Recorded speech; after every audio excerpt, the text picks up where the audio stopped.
Welcome back to the podcast. Today I'm joined by Zara. Zara, how are you? Good. Jordan, how are you? Jordan is good. Today we're talking about something that I've actually been asking you quite a bit about. So I'm actually selfishly looking forward to essentially interviewing you in this episode. All right. Talking all things about building a culture of accountability and performance. Mm-hmm. So high level, what does that mean exactly? Maybe we start off with accountability. What does that mean in a business? I think people probably define it differently, but ultimately accountability in my mind is creating a culture of responsibility within your team where they feel that they have full ownership and responsibility and accountability over the work that they're producing. Sure. Which means that they're buying into the output or the result. They're bought into the clients, they're bought into whatever they're doing in their day-to-day, and ultimately that creates like fulfillment within their role. Yeah, cool. And how do you think it directly impacts a business? Hugely. Yeah. Directly. Bang on. Bang on. Accountability directly impacts your business. I mean, if you think about it in any other kind of terms, if you have a team of however many people, and they're going about their day, they're doing their job, they're kind of, ticking along, but something goes wrong, whether it's, client results drop or a client leaves and you don't know about it or whatever it might be. If they don't have the feeling of ownership over whatever's happening, then something's going to fall at some point. So it's either going to be like your service delivery, your quality of service is going to drop, which obviously as a business can harm your reputation. It means for whatever reason, if they don't have that feeling of accountability, there's like a disconnect there, which it could be like a disconnect of like value alignment. It could be a disconnect like to like the bigger picture vision of the business and how their role impacts that. I think accountability is super, super important for business performance, for individual performance, and ultimately in helping a business to grow. Yeah, I think it's very hard to grow a business if you have no accountability, even if it's just yourself. If you think you're the almighty and you know everything and you can't do anything wrong, you're not going to make mistakes and you're not going to learn. And if you do that, it's going to in my opinion, it's going to significantly impact the growth of your business. Because just to talk about it logically, if I go about doing things and I think I can't do any wrong, well, if something's not working, I'm going to keep doing it. So I'm essentially banging my head against the wall. Yeah. And again, because I think I can't do anything wrong. Yeah. I think in order to grow a business and in order to hire staff, you need to be able to look at yourself in the mirror and go, this isn't working. I've made the wrong decision.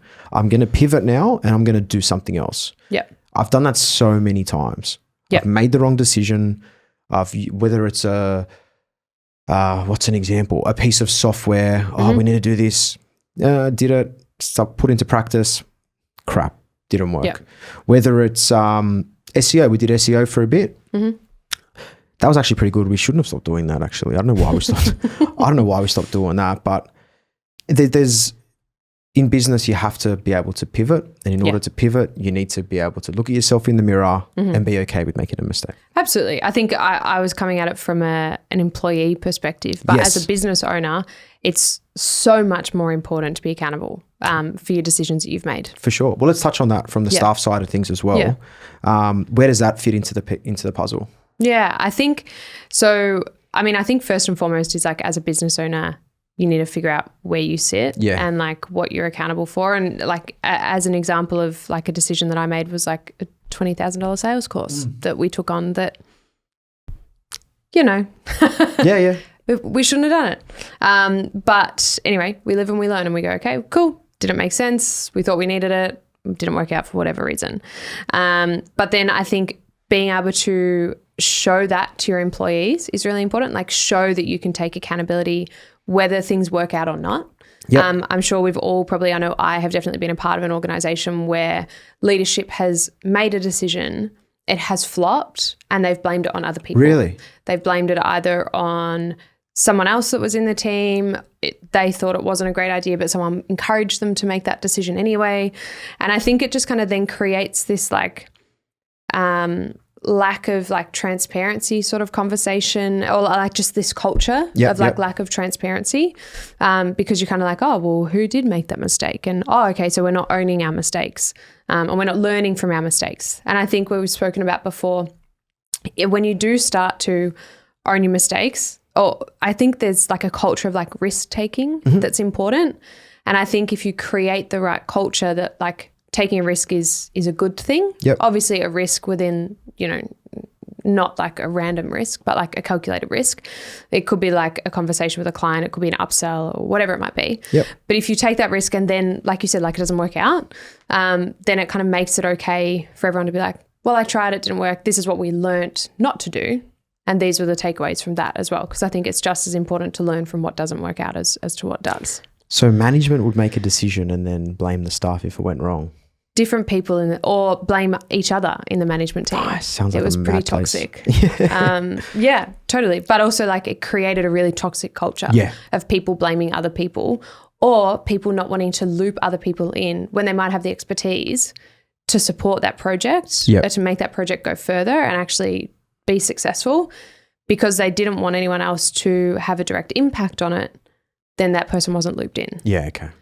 And then ultimately it's like, yeah, cool, you might be able to take full credit for it, but you also probably have a lot of gaps in whatever's being executed. So yeah, I think I feel like I went on a bit of a tangent. No. But I think it's like building that culture of accountability within an organization is so important, and it is top down. And when I say top down, I don't mean like hierarchical, but it is like the leaders within the organization need to be accountable, show that they believe that they're accountable for things, and then admit when mistakes happen. But then also on the flip side of that, you really need to celebrate when something works out. And you need to be okay with quote unquote bragging and saying, this is what we did, this is what we've tested, this is why it's worked, and these are the amazing results, because it then also creates that culture within everyone else in the team to give it a go. Yeah. KPIs. So generally if you don't have KPIs and clear-cut expectations, it's going to be pretty hard to keep people accountable and keep yourself accountable. Yeah. Before setting your KPIs, would you want to make sure that you have like your business segmented into different silos? Because I'm guessing you're going to have different KPIs for different, like you might have financial KPIs, you might have operational KPIs and sales KPIs. What would be the best way, given these different business silos, what would be the best way to create measurable and achievable KPIs? It's a good question. I think the one thing I would say is focus on outcomes, not activities. Yep. So don't focus on someone's job description. Yep. Don't focus on the tasks that they do every day. Focus on like what the ideal outcome looks like. Yep. So for example, sales team. Yep. Don't talk about how many phone calls they have to have. Talk about how many leads they close. Right. Or like a close rate, sure, for example. Because just saying someone's made 50 phone calls, they could be 50 garbage phone calls. But if you've made their KPI 50 phone calls a week, they tick that box. It doesn't mean that that's a high quality result. Yeah. It's just a task. Yeah, correct. Whereas if you make that sales KPI a value base, like, you have to close X dollars every week, you have to have a 25% close rate, then you kind of have the ability to say, okay, because KPIs is key performance indicators, you have the ability to go, okay, well, this person is outperforming their team for XYZ reasons, because say their percentage close rate is 40% and everyone else in the team's 25%. Okay, cool. What's the difference between these people? And then you can kind of go back and figure out. Whereas if you just say, okay, everyone has to have made 50 phone calls, it doesn't necessarily mean that you're getting more business. Yeah. It just means that you're touching base with more people. Yeah. Yeah. So I think it's thinking about what your ideal outcome is. What do you want from this team or this silo or this function? And then go, okay, how do we make sure that this is like a SMART goal, So like specific, measurable, achievable, relevant, and that there's a time allocated to it. So again, going back to kind of that sales KPI, it's like very clearly defined on what the KPI is, how you're quantifying that. So if you have a close rate, how are you determining that close rate? Yep. Where is that data being kept? Is it achievable? Like you telling someone they have to have 75% close rate. And is that realistic? Yeah. Given time, given resources, given your lead pipeline, given the quality of conversations, given the education and the experience of that person. Is it relevant to their role? Obviously, salesperson, is it relevant for them to be upselling clients? Yeah. Maybe not, depending on the role. Sure. But does it make more sense for the account manager that then takes over that client, that builds the relationship, that delivers the results? Is an upsell more relevant to that person's role? Probably. Yep. And then time. So what is the time frame that you've set that KPI? And is it achievable to meet within that time frame as well? Yeah. So focus on outcomes, not tasks and activities. Make it a SMART goal. And then I think it's going, okay, well, who's involved in this process? Like, what roles need to be involved? Does that person need to collaborate with other people? The sales team, it's not an isolated team. Yep. It then should be kind of conversing and working with the client management or the client relationship team to understand, cool, we close these clients. Do other results good for these clients? Yeah. Are those clients having a good experience? Do we know how to deliver a really good strategy? And then kind of having that back and forth, because you might sign, 20 clients a month. Awesome. But if only 5% of those clients are actually getting a good result, maybe the strategies only work for 5% of those clients, then you shouldn't have signed the others, because they're going to inevitably not have a great experience. Yeah, and that conversation doesn't happen if those two teams aren't talking to one another. Yeah. So I think that's really important as well. What are some examples of KPIs, like very high level, that maybe some of our listeners can implement straight away? Yeah, I think like sales is a good one. Number of sales. Total sales. So again, kind of going like maybe sales, like the close rate, the value of sales. So maybe you have a sales team member and they're responsible for $10,000 of signed deals a month. Yep. Which, the benefit of that means that maybe it's not just focused on getting as many as possible, but it's getting high value clients. Yep. And then it's not necessarily focused on a number or a commission amount or anything like that.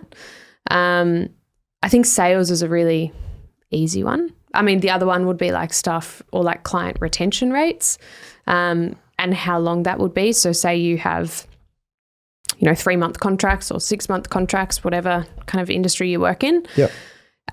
If you're in like the professional services industry, how long after that contract, like what's the average kind of retention time after that 3 or 6-month contract? So if on your contract is for 3 months, what percentage of clients stick around for the next 3, 6, 12 months? Yep. If you are in the trade space, maybe it's, okay, what's your return customer rate? And is that return customer rate different or better for different tradies or different people in your team? And then why? Yep. And then you can kind of tap into, okay, well, is this person a better salesperson? What are their tactics? Have they, ultimately you want to make sure that your pipeline that's going to each of your team members, as in pipeline of work, is as equal as possible.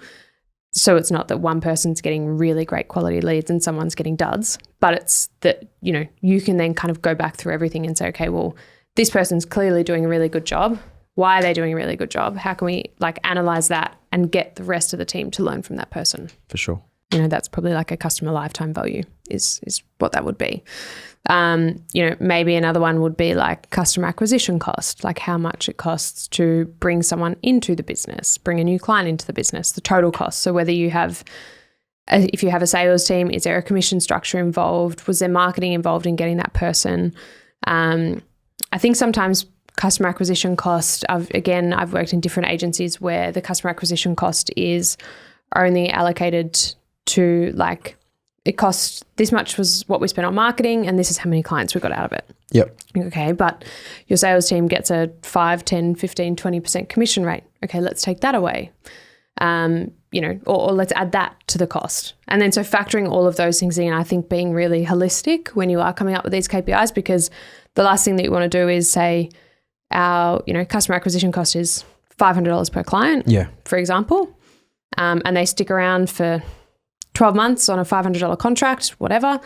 This is what our kind of return is. But then if you're not factoring like the sales team commission, the marketing cost, all these other things, then you're actually you don't have a very clear reflection of how well a particular person or a particular service line is doing. Yeah, exactly. And we've spoken about sales, we've spoken about marketing and some financial KPIs as well. What would be some examples of like operational KPIs? That's a good question. I can speak about ones that we look at because we look at them quite a bit. Yep. So for us being an accounting firm, we look at things like utilization rates. So of all the time being worked, how much is actually billable. It's a very old school way of doing it and we are moving away from it. But that's an operational one that we look at. There could be units of work getting done. Like for us, if it's 10 BASs a week or 2 tax returns. Like a production output. Yeah, exactly. Exactly. And it's something that I think we're really starting to iron everything out, and now we're really focusing on the operational efficiencies, because from the operational efficiencies, it then drives your profit. It drives the ability to take on new customers, being sales, and same as the lead flow as well. Because if you can't nail operations, it doesn't matter if you're getting 10 leads a week, you can't do the work. Absolutely. Yeah. So it's something that we've really identified and we're trying to look at. And that's me asking you all those questions today. How would you do this? How would you do that? So I thought this is going to be a very fitting one to go through selfishly. Yeah. Well, I think, production output, like you just said, like units produced or units delivered or units sold is one. The other one, I think. So industrial, like industrial revolution. Yeah, I know.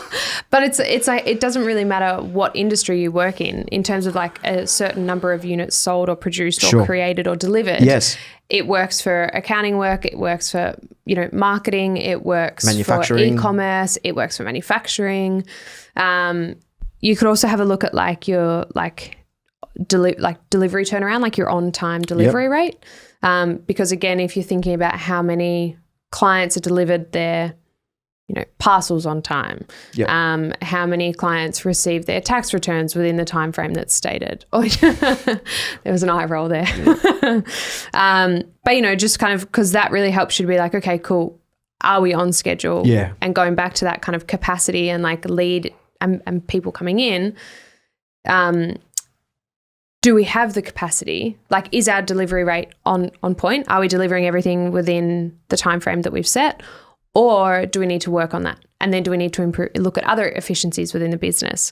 Why is it, do we need to start looking at like resource utilization and how effectively that's being used? Yep. That's when you can kind of have a look at like different software and ways that you can implement software to help reduce time that it takes to deliver certain work. Yeah. I think there's like a lot of things in that operational space, and then like customer service, for example, like obviously we've sort of just spoken about like customer retention or client retention rate, churn rate as well, like how many clients you've lost over a specific period of time, NPS scores, like net promoter scores. Yeah, what does that mean? So essentially how satisfied your customers are with an experience, and if they were to promote your business to somebody else, that can be a really good kind of understanding of if you've worked with clients for a longer period of time, like, getting that kind of like two-way feedback. Yep. Because ultimately you want to improve your service. And if you're not getting feedback from clients, you don't know that your service isn't good enough. Yep. Or that it's fantastic. Yeah. And how you can be, because the last thing you want to do is start to increase a sales or a service line that no one's happy with. Yeah, it goes back to what we were saying before about like accountability and being able to look yourself in the mirror. That NPS thing for some people, myself included, would be very, I don't even know what the right word is, but you're like, oh, do I want to know? Yeah. Yeah. Yep. Like, do you want to know? But yeah, you do. Because if it's no good, you need to fix it. And then also like, maybe a further KPI that you could look at once you've implemented some of these changes is like, does your for example, we've spoken about emails quite a lot with Grayspace, but like, do your email inquiries reduce as in like support tickets raised? Have you implemented enough workflows, FAQs, software, processes that the number of support requests that you receive gets reduced? So people then aren't spending their time getting back to people and responding to queries because they've provided more information in those initial conversations. So then they can take on more work because they're not kind of doing lots of follow-ups. Yeah. There's some great breakdowns there of the different KPIs that can be used. And if you're not sure, then just Google it. Google KPIs for my industry. Yes, and totally. if that still doesn't bring them up, go on Chat GPT and dump them in. guarantee you there'll be something. So I think given the access to information now, there's no reason that we shouldn't be setting these. And even if you set them and they don't work 100%, then that's fine. Just keep adjusting and keep going again. So look, once you've set your KPIs, it's important to have some type of, I know before this episode, I asked you about like meeting cadences and some type of accountability framework and structure. How would you go about creating whether it's an accountability chart is probably not the right thing, but like, would it be a meeting? How would you set that foundation to create accountability for the KPIs once you've set them? I think once you've got that clarity around different roles and responsibilities, KPIs, that helps. And then I think it's probably going back to, I think it is regular check-ins, like structured kind of check-ins. The EOS kind of traction, the book Traction, they use like a EOS methodology, which is essentially like level 10 meetings. Ideally, you want those to be as like high level meetings as possible. So structured, are they weekly? Are they bi-weekly? What is kind of the consistency of, or the rhythm of that communication? Identifying issues really early, but then also like I think the biggest thing is, and we've spoken about it before, is like sometimes meetings for the sake of meetings or meetings for the sake of micromanagement or touching base with your team. But I think it's like level 10 meetings is like having a really structured agenda associated with them, so that everyone kind of stays focused. You get in, everyone gets the information that they need, and you're not wasting anyone's time, and then everyone kind of goes and does their work. Yeah, for sure. And I think that's really important. So it's like, what's the good news? What's happening? What are the wins essentially? Are there any updates on like rocks or like priorities as a team? What's our high priority to-do list for the week? Are there any issues or learnings that we need to discuss? And how relevant are they to everyone involved? And I think sometimes, quite often, people will get like an entire leadership team together and have like 14 people in a room to discuss it, when it's like, well, could have been an email. Could have been an email. Also, the loudest voice in the room isn't always what everyone wants to listen to. And quite often you can end up wasting people's time. Yeah. So it's like, okay, what needs to be delivered? Who's involved? How does it impact people? So for example, the HR, maybe there's a HR representative, maybe it's like a head of, HR or HR manager or whatever. Their whole HR team or whatever probably doesn't need to be in every other meeting, but they just need to have like a one-on-one or like a one-on-four with the kind of client relationship management team. Yep. And the client relationship has a meeting with the sales team. And then so the sales and the accounts team are talking about strategies, what's being delivered, quality of output, feedback from clients, feedback from sales, making sure that then the conversation the sales team is having is as aligned to the conversation the accounts or deliverables team is having. And then someone from that team can fill in the HR person and be like, hey, we're getting loads of clients. This team is really understaffed right now or under-resourced. This is what we need to prioritize hiring. And then so, it's just kind of condensing who's involved and just respecting people's time. Yeah, of course. I think if you haven't got any type of structured meeting agenda, the level 10, the Traction, foremost, Traction is a fantastic book, and I'd suggest everyone read it. Yeah. If there's one thing to take away from it, it would be, I'm not going to say that because I like all the tools in that book. Yeah. One of the main ones that relates to what we're talking about is that level 10. And I know you touched on it, but I just want to run through it in a bit more depth. And you can go on their website and print this out. So even if you haven't read the book, you should be able to jump on and start following it. It's essentially a meeting that runs for they've got time estimates for each of the different sections of the meeting. So like the first 5 minutes is a check-in. Now the team members would spend that first 5 minutes sharing a personal or professional highlight from the past week. Then the next 5 minutes you run through the scorecard. The scorecard is essentially all of the high level metrics of the business. It can be sales, it can be marketing metrics, all the KPIs that we've spoken about, operational metrics and financial metrics. So you spend 5 minutes going through those KPIs. Very high level. And then there's the rocks as well. So for those who don't know, rocks are essentially your, how would you best describe it? Like your goals, your priorities, team focuses. Say for the next 90 days or X time frame. And then from there, we talk about client or employee headlines. So getting if we had any feedback from customers or any feedback from staff members, if we did a job and it was no good, we can talk about that. And then there's the high level to-do list as well. So what that is essentially is last week's action points. Were they done? Why weren't they done? And then there's a section called IDS, identify, discuss, and solve. And then from there, that's where you discuss your issues, any of your challenges, and try and work out a solution. And then they spend the last 5 minutes wrapping it up. Each team member would share a learning from that meeting. So very high level, read the book. If not, just Google level 10 meeting, and then you'll be able to follow that type of agenda. But I know when we were speaking before, I was asking you, how often do you meet with a team? And you said once a week for, run through it. So once a week we do like a to-do list client check-in. Yep. And so it's just like priorities, what are things we need to address? It might go for 20 minutes depending on how, what is popping up. And it really just addresses like high level things. So like, are there any new clients coming on board this week that we need to onboard? Are there any client concerns that we need to be addressing? And, where do we need additional support this week? Yeah. And then we do like a bigger picture monthly meeting, which is, kind of quite zoomed out strategy of clients, strategy of accounts. What do our results look like? Yeah. What do we need to deliver on? That is a much longer meeting. It might go for like 60 minutes. But that just essentially goes, okay, how did we go last month? Are we on track? Are we seeing a similar trajectory for this month? What needs to change? How do we need to improve? And then if there's like, maybe we're bringing on board like a 6-month rebrand client or like a marketing strategy client, and we need to kind of time block, essentially. Yeah, cool. At Grayspace, Dan and I both do it differently, which is probably not the best thing for scale, but anyway, that's a different chat.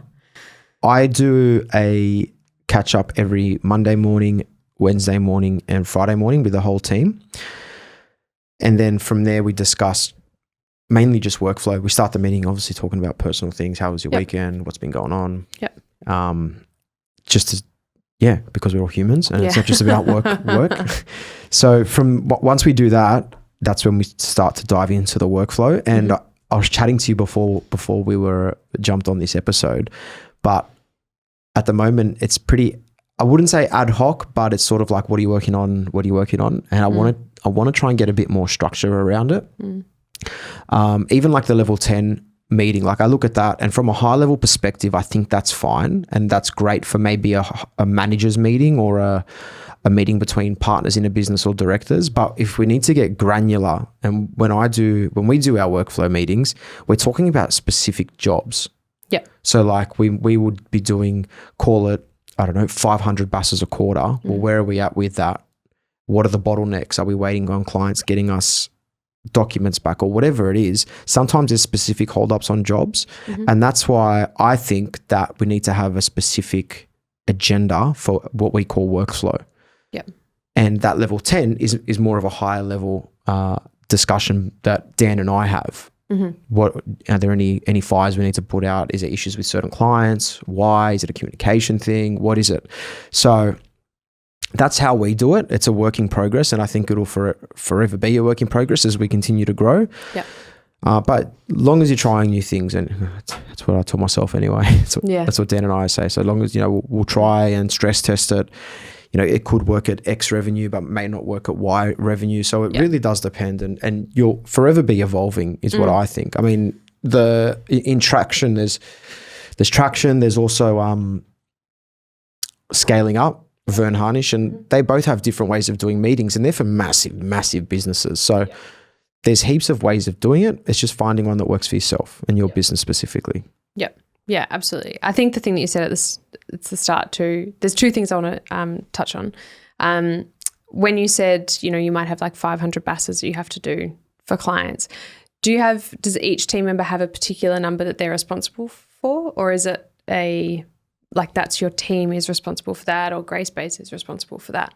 The reason I'm asking is because if you're wanting to find a way, particularly obviously you're going overseas soon, but if you're wanting to find a way to kind of structure it, it could be that there's like a template that people fill out, and it's like whatever their particular KPI was, where they're at with meeting, you know, it would be an output KPI. Yep. So where they're at with meeting that output KPI, are they on track? And say someone's at, maybe everyone has 500 just for the sake of it. It's like someone's at 200 and someone's at 400. Why is there such a big gap between those two people?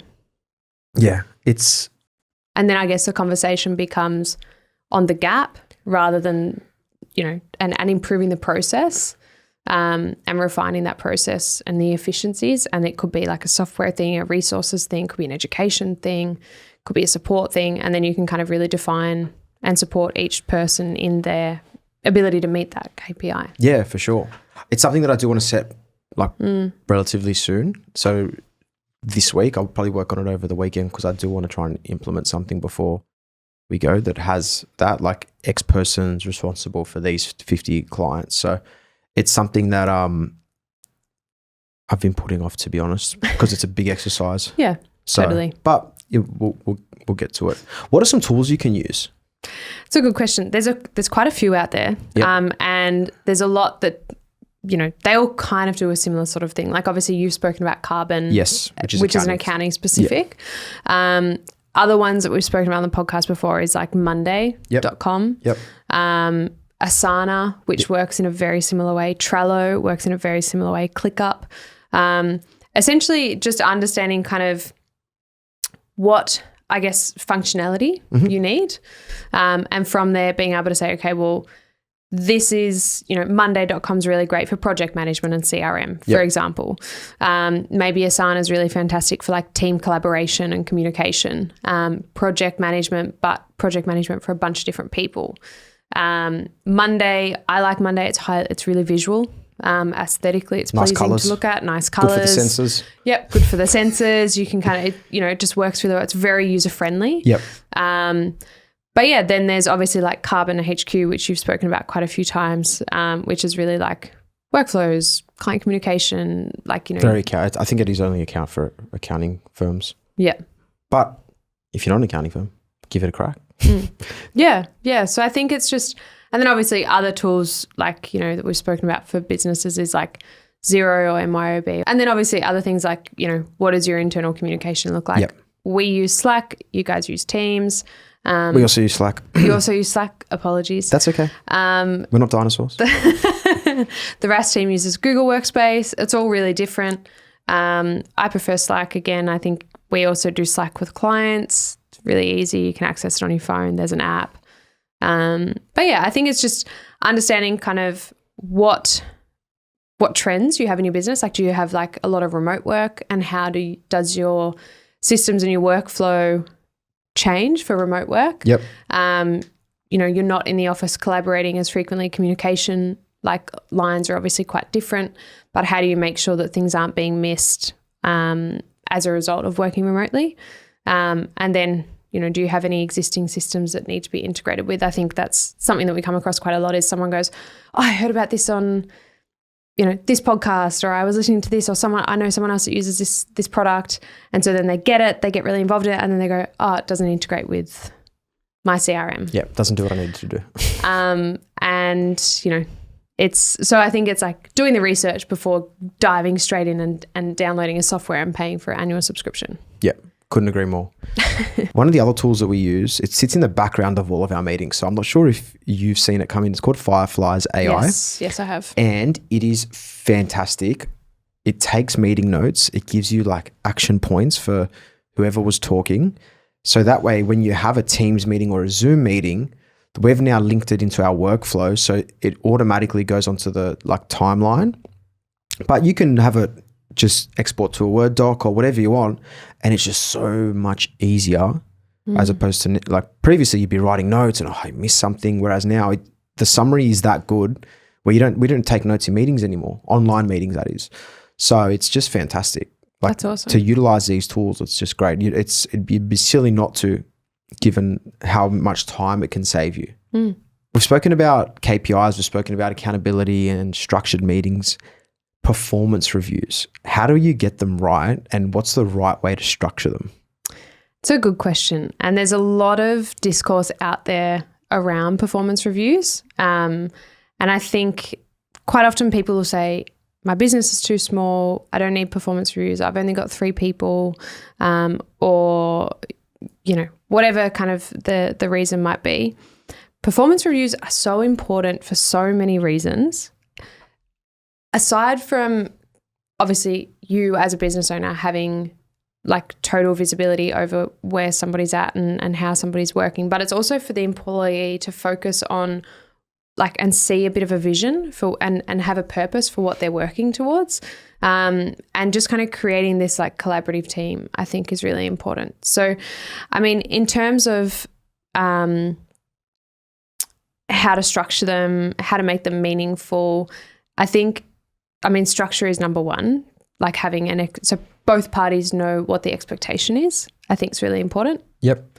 So rather than being like, oh yeah, let's jump in and have a chat. Or, maybe you normally have a monthly meeting with someone and then all of a sudden turning one of them into a performance meeting. Whoa, that would be terrifying for the employee. So it's like have like, maybe your weekly meetings are just general to-do list kind of workflow management. Maybe you have quarterly performance review meetings where you assess how they're growing. Are they meeting their KPIs? What support's required? And then maybe you have like an annual meeting, which is like, that's for bigger picture, promotions, pay rises, those sorts of really zoomed out kind of career progression stepping stones. But I think also having that stuff set out from the get-go and it being really clear when you do bring someone else on board so that they know what the expectation is as well. Yeah. So that they don't get 5 months or 6 months into their role and be like, so when are we going to talk about, I feel like I've been doing a really good job. I want to talk about a pay rise. And as an employer, you're caught off guard because you're like, well, I wasn't prepared to talk about this. I haven't had time to think about this. As an employee, how you could take that is like, oh, well, my boss doesn't care about me and doesn't care about my performance. And then you can lose staff. So I think it really is making sure that like whatever cadence it is, it's like structured. Yep. And then I think it's really looking at like getting every party involved. So it's called like 360 feedback, which is essentially looking at like not just your feedback as a manager to an employee, but like employee to management feedback. But then you also get like peer feedback. So someone within their team is giving advice or giving kind of feedback on how it has been to work with that person, if it makes sense and it's relevant to their role, inter-team collaboration. So it's just literally 360 degrees of feedback on a particular employee, and having that really open two-way dialogue is really important. Have to make sure that like the conversations they're not monologues. It's not one person sitting there delivering a bunch of information. Ideally, this stuff shouldn't be a surprise. Like an employee, if you have been really good at setting clear expectations, having those KPIs, keeping on top of your monthly or your quarterly kind of, performance reviews and having that really clear conversation, then there shouldn't be surprises. No one should walk into a meeting and expect to get a pay rise and a promotion when they've been severely underperforming. Yep. That should have been part of conversation, frequently, throughout all of your conversations.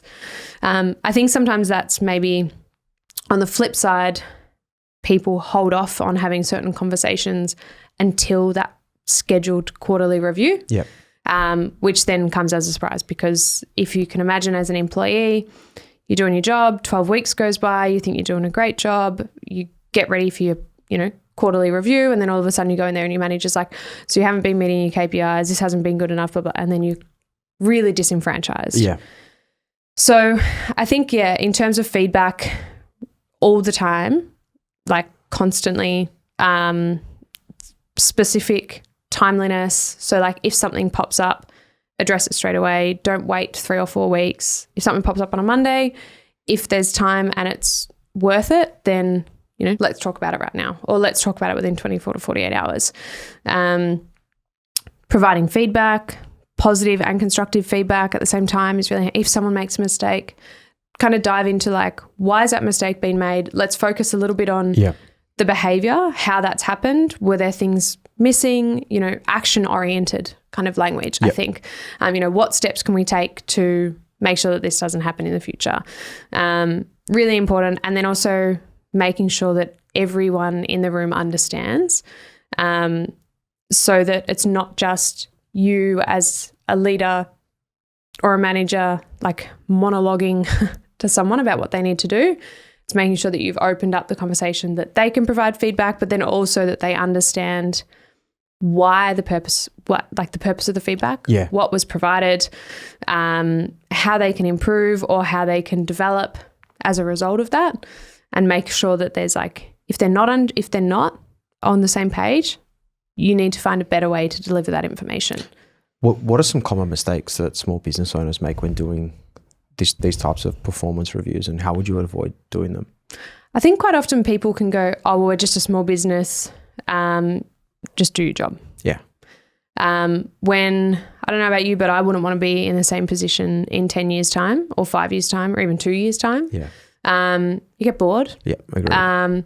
And so I think it's like knowing that someone doesn't want to come in every day and monotonously do the same work over and over again. Yeah, for sure. And acknowledging that. And then I think what happens is people just go, oh, well, we're a small business. You're hired to do this job. You're going to do that job for 2 years. Provide opportunities for people to do other things. Like maybe there's a part of your job that you can offload onto somebody else, which is a step up. It's a stretch goal for them, or what I call like a stretch target. So it's like not something within their exact realm of current skill set, but it's not far. And if they stretch a little bit and they have the right support, then they can do it. Yeah. And then that's exciting because they're doing something outside of their regular day-to-day. It gives them like a feeling of success and growth because you've helped them to achieve something that they wouldn't have been able to do otherwise. For sure. Sometimes as business owners, do you think that you don't articulate it to your staff? It's just like, how can you not see the growth possibilities, and how can you not see the... Yeah. Yeah, so it's important to sort of get what's out of your head and articulate it to your staff. And I think the way that you can do that, and the way that I do that, is through like vision meetings. So at the start of every year, we do like a vision meeting for the company. And so we go, okay, this year, if we got every single green light, what would it look like? Yeah. What is the dream for this component of the business? And then kind of so obviously starting quite a high level, but then kind of going into, hey, Jordan, where do you see yourself in 12 months? If you got every green light, what would your job look like in 12 months' time? But just kind of understanding, getting, I guess, employees to think about how they can contribute to that bigger picture goal is really important, because it creates a sense of purpose and connection to kind of what they're doing in their day-to-day.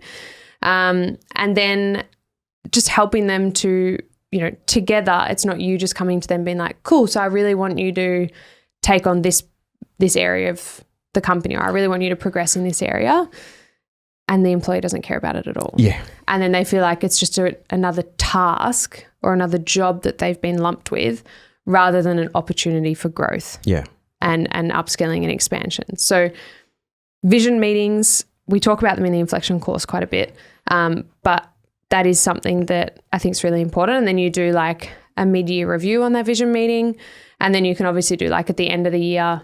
And vision meeting is something you get like, or in my opinion, you get the entire company involved. So it's like, obviously as a leadership team, you kind of have your own vision meeting between you and Daniel, and you say, this is, where we want what we want Grayspace to look like in 12 months' time. And then you go to the wider team and you go, this is what I'm really excited about. Ideally, if you can give them some time in advance, like it might be like 2 weeks, a list of like 3 or 4 things to think about.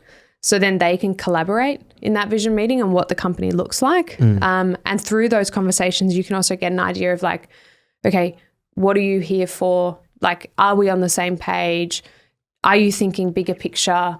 Are you thinking about the growth of the organization and how you can, contribute to that? Or are you only thinking about yourself, or are you not thinking about it at all? Yeah. Because then it also can give you a bit of an understanding of like, then when you do one-on-ones, potentially where you're investing your time. Because if you've got an employee that is like gung-ho, really into the business, can see all of these ideas, is coming forward with all of these ideas and strategies and ways to grow the business and how their role can shift to support the growth of that business, you want to create opportunities for that person, as opposed to someone that's like, oh, I'm just happy doing my thing. Then it's like, okay, prompt them, see if there's something else. But then also you want to make sure that they're not disenfranchised or disconnected, because does that mean in 12 months they're not going to be there? As a small business owner, asking for myself again, when you're doing these vision sessions, do you open the doors per se? Like, these are the figures, these are the targets we want to hit. Do you think that, like, regardless of what you do, you should be doing that? Yeah. Yeah. I think, you don't necessarily need to open all of the doors, obviously, like into the entire financial. Yeah. But just high level, I think is really important. But I think if you're doing it, again, I've been a part of companies where they've done it, but they've done it quite poorly, and they've just shown like, like a profit result or something. And then if someone's like maybe hasn't progressed in a while, they might see that figure and be like, well, yeah, okay. So I think clarity, transparency is really good, and then just breaking it down. Yeah, cool. That was a jam-packed episode. We spoke about quite a few things. Accountability, setting clear KPIs and expectations, accountability frameworks. We spoke about like meetings and the best way to do it. Some of the examples of the frameworks that we spoke about were the level 10 meetings, which is part of the EOS system, which is from the Traction book. And then there's also Scaling Up by Vern Harnish. If you haven't read that, add that to the list. And performance reviews as well. I think it's something that I know personally, I've done them before, and I wouldn't say I wouldn't have prepared, but it's just not something that I used to do before starting a business. So I think it was really, there's some good insight there on how to do them and what to do and come prepared. And even like if there's an issue, nailing it on the spot. So if it happens on Monday, nail it on Monday. Yeah. Yeah, some awesome takeaways. And also I think on that, just before we wrap up, if you make a mistake and you don't nail it, go back. What do you mean? Have that which I've done it in the past, is like, particularly when I first stepped into management. Yep. I might have a conversation with someone. I don't nail that conversation. Yeah. Okay. It doesn't go the way I want it to. Yep. And I go, I messed up. Damn. Yep. Rather than going and being like, oh, well, I don't want the person to know that I made a mistake. Hopefully they get it. I've literally pulled people back into rooms and been like, I wasn't clear. I think I was really confusing in that meeting. I want to make sure we're on the same page. Let's do it again. Yeah, okay. And I've sat down and I've said that. And do you do it then and there, or are you holding off and waiting for? Or depends when I've maybe realized that I haven't, delivered the news in a way that it could have been delivered. Yeah, okay. Or if I've been unclear, I'll pull someone back in and be like, I think I messed that up. Yeah, okay. I'm going to own that. I messed it up. I want to talk about it again. Do you have 20 minutes? Can we? And it's only and the amount of times that I've done it, again, like I said, particularly early on in leadership, because you're going to make mistakes. Everyone does, because you're going to try and say things and you're not going to nail it, and something's going to come across the wrong way. And every time I've done it, the response has been like, yeah, thank you. Yeah, that was really confusing. Okay, I really appreciate it. And then we sit down, and then the person leaves in a much better position. The relationship's stronger. They know that I'm there for them, rather than just trying to monologue out what I have to say. So yeah. Awesome. That's been an awesome episode, and I'd strongly suggest any business owner, if you listen to it the first time, listen to it again and maybe even take some notes, because there's some really good action points in there. Yes. And if you have any other questions, reach out. We'll put a link in the show notes. I really enjoy talking about this stuff, so I'm happy to help you. Good stuff. Thanks, Zara. Thanks, George. Thanks for watching this video on the Rask Network. While you're here, don't forget to like and subscribe so you can get videos each and every day on business, finance, investing, and so much more.